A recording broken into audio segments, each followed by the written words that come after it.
She told me that in the apartment hallway on her way out, bag already on her shoulder and keys in hand. "Michael, stop it. He is just my doctor. You are being paranoid." I had asked for the third time that month why she was going every week. Not every month, not every 2 months like a normal checkup, every week. She answered before I finished the sentence with the fluency of someone who already had the response ready. She said she was monitoring a treatment, that I didn't understand medicine, that this kind of jealousy was immature. And she left. I stood looking at the closed door for about 3 minutes. My name is Michael Grant, 34 years old, financial analyst in Chicago, dating Amanda for 1 year and 8 months.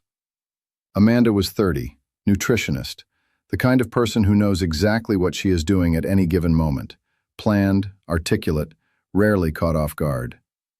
Dr. Stephen Walsh was 38, gynecologist, private practice in Lincoln Park.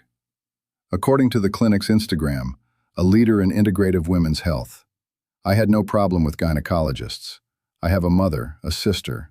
I understand it's a normal part of healthcare. But weekly appointments with the same doctor for 2 months, with no concrete medical explanation she would share, was not routine. It was a pattern, and pattern is what a financial analyst learns to read before anything else. The first time I asked, she said she was doing hormonal monitoring. Normal. I accepted it. The second time, when I asked if the treatment was progressing, she said she was adjusting medication and that I didn't need to know the details. That's where it stuck. Not because she didn't want to share medical details, I understand that, but because of the tone, the way the question was treated as an invasion rather than legitimate interest. The third time was the hallway, bag on shoulder. "He is just my doctor." That night after she came back and we had dinner in functional silence, the kind of silence couples develop when there is something unsaid sitting between them at the table, I went to my desk and opened my laptop. Not to investigate Amanda, to understand the pattern. First, what is the normal frequency of gynecological follow-up appointments? I researched. General answer: monthly at the start of hormonal treatment, then every 2 or 3 months once stabilized. Weekly would be indicated for post-surgical recovery, high-risk pregnancy, or an acute situation. She had mentioned none of those things. Second, how long had she been going every week? I thought back. The Wednesday afternoon departures had started about 8 weeks earlier. Always the same afternoon, always the same duration, 2.5 hours. Third, was there any medication at home that corresponded to intensive hormonal treatment? I checked the bathroom cabinet where she keeps her medication. Same birth control pill as always. No new medication. No recent prescription visible. That was the inventory for the night. The next morning I called a friend, Dr. Patricia Chen, general practitioner who sometimes gave me informal orientation on health questions. Patricia, without identifying anyone, what clinical situation justifies weekly gynecological appointments for 2 months with no recent surgery and no pregnancy? She thought for about 5 seconds. Practically nothing routine. Fertility treatment could justify it, but then the patient knows she is on a protocol and usually talks about it. Severe endometriosis in post-treatment monitoring, possibly. But weekly for 2 months with none of those declared conditions? It doesn't make clinical sense. And if it's not an appointment? 2 seconds of silence. Then it's a different conversation, Michael. Stop here for a second. You are seeing the process. Not anger, not impulsive confrontation. Analysis. Michael didn't accuse, didn't yell, didn't go through her phone. He built an inventory of verifiable information and sought expert guidance to interpret what he was seeing. It is exactly what financial planning for retirees teaches you to do with your patrimony. Not react in a panic when something changes. Build the inventory first.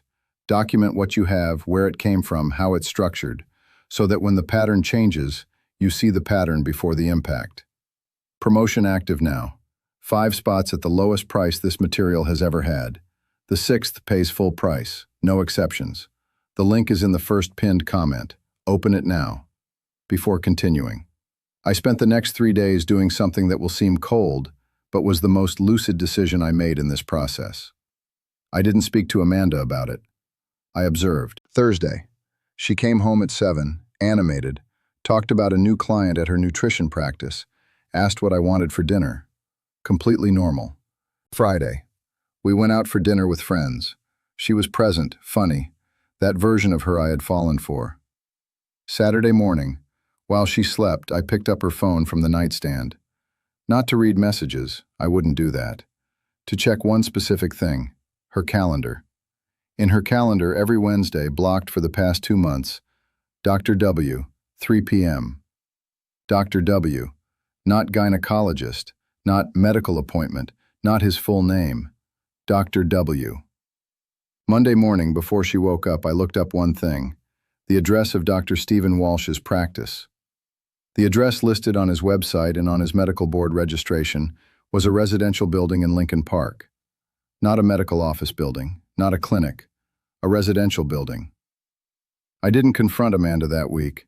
I waited for the following Wednesday. At 2 in the afternoon, I said I was working from home and needed to focus. She left at 2:30 as always. I waited 20 minutes, took my car, drove to the address in Lincoln Park. It was residential, a mid-rise apartment building with a doorman and no medical signage at the entrance. I sat parked across the street for 40 minutes. At 3:17 p.m., Amanda came out of the building. She was not wearing anything that suggested a medical appointment. She had her large bag, her hair done the way she does it when she is going somewhere that matters to her, and she walked out alone. I drove home before her. When she came in at 6:45, she asked how my work-from-home day had gone. I said it had been productive. She went to shower. I sat in the living room and did what the financial analyst does when he has all the necessary data and needs to decide what to do with it. I assembled the complete picture. Weekly appointment for 2 months. Verified. Insufficient clinical justification. Verified. Address in residential building. Verified. Exit without appearance of medical visit. Verified. Calendar entry with partial name only. Verified. 5 points. 5 verified. There was no reasonable alternative conclusion. Thursday evening after dinner, I asked her to sit down. My tone was calm. There was no anger. There was that specific clarity of someone who has finished processing and is just communicating. Amanda, I need you to explain the Wednesday appointments. She crossed her arms. That expression of someone about to repeat an argument already used. I already told you, it's medical follow-up. You keep doing this. The address for Dr. Walsh's practice is a residential building in Lincoln Park. Silence. I went there last Wednesday. I saw you leave. The silence deepened. She opened her mouth, closed it, opened it again. Michael, you don't have to explain right now. You just need to know that I know. What happened after I won't detail completely because it belongs to a conversation between the two of us. The summary is, it was not medical appointments. Dr. Stephen Walsh was real, an actual gynecologist with an active medical license. But the residential address was his apartment, and Wednesday afternoons were not appointments. Amanda did not deny it when it became clear I had verified the facts. What she said, and this stayed with me, was, I thought you would never find out. Not, I was wrong. Not, I regret it. Not, I shouldn't have done this. I thought you would never find out. That sentence told me everything about what the relationship had become for her. I ended the relationship that night. She asked for a week to talk it through calmly, said it had been a mistake, that she still loved me. I listened. Then I said, Amanda, you didn't make one mistake in a difficult moment. You built a routine of deception over 2 months and maintained it actively every time I asked. That is not a mistake. It is a choice. And I cannot be in a relationship with a choice. She cried. I went to sleep in the guest room. The next day, she left with her things. There is one last thing about this process I want to say clearly. At no point during that period did I act from anger. Not because I didn't feel it. I did. That quiet, cold anger that is more dangerous than the hot kind because it does not pass with time. It only settles. But anger was not the right instrument for the moment. The right instrument was method. Verify before concluding. Document before confronting. Speak when the picture is complete, not when the emotion is at its peak. That is the principle I learned at work and applied to my personal life in this situation. And it is the same principle that makes a difference when you are protecting what you have built, whether in a relationship or in the wealth of decades of work. What is documented stands. What exists only in memory does not. Michael Grant, 34 years old, financial analyst, Chicago. Take care. See you next episode. Where are you watching from? Drop your city in the comments. My sister called 3 weeks later. She had heard through a mutual friend. These things travel in ways that even large cities can't contain. Michael, are you okay? Yes. What happened? I gave her the summary, not the details, just the main line. She was quiet for about 10 seconds. You never exploded? No. How? I thought for a moment before answering. Because exploding would have given her the narrative that I was the problem, that I was controlling, paranoid, jealous. She had already tried to establish that narrative 3 times. You're being immature. You don't understand medicine. This jealousy is your issue. If I had exploded, she would have kept the narrative. And instead, I didn't explode. I verified. And when I sat down Thursday evening, there was no possible narrative for her because the facts didn't depend on my emotion to exist. My sister was quiet. You learned that at work. I learned it at work. It applied here too. A friend of mine, James, a psychologist, asked me months later whether I felt I owed Amanda an explanation for how I had found out. No. Why not? Because the investigation was a response to her behavior, not the cause. She chose to deceive systematically for 2 months. I chose to verify what was happening before confronting. The order matters. But you went to the building. You sat outside watching. I sat parked on a public street for 40 minutes to verify an address. I did not access anything private of hers. I didn't go through her phone, didn't hire a private investigator, didn't follow her or enter the building. He nodded. What would you have done if you had found nothing? I would have talked to her openly and asked for a direct explanation. With what I already had, residential address, no new medication, calendar with partial name, I would have had the basis to ask the question in a way she couldn't easily dismiss. You prepared for both outcomes. It's what you do when what's at stake matters to you. There is a question people always ask when I tell this story.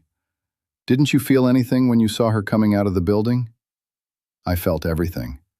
Those 40 minutes parked on that street in Lincoln Park were probably the quietest and heaviest 40 minutes I have ever lived. I was not looking at her with anger. I was looking at the confirmation of something my gut had known for weeks, and confirmation is never easy, even when you were expecting it. I drove home without doing anything. I waited. Because what I had seen in those 40 minutes was enough. I didn't need more. And what there was to do with that information was not to be done in that parking spot, in that state. It was to be done at home, Thursday evening, with her sitting across from me and the complete picture on the table. Michael Grant, financial analyst, Chicago. Always with the method, always with the next step. Take care. See you next episode. Where are you watching from? Drop your city in the comments. Dr. Stephen Walsh is real. He has an active medical license. He is presumably still seeing legitimate patients and performing actual gynecological consultations. I have no anger toward him. Not because I am evolved, because anger toward him would be misplaced. The decision was hers. She was my girlfriend, not him. The responsibility for faithfulness was hers, not his. That is one of the hardest things to maintain when a situation is emotional, placing responsibility where it actually lies, not where it would be simpler or more dramatic to place it. But it is the only way to come out of something like this with clarity, instead of anger that has nowhere to land. I went back to my normal routine the week after she left. Spreadsheets, meetings, credit risk analysis. The work that taught me to read patterns before drawing conclusions, and which, without any planning on my part, taught me how to navigate this situation the way I navigated it. A colleague asked me a few days later if I was okay. Said I seemed different. Different how? Quieter, not sad quiet. Resolved quiet. I thought about that.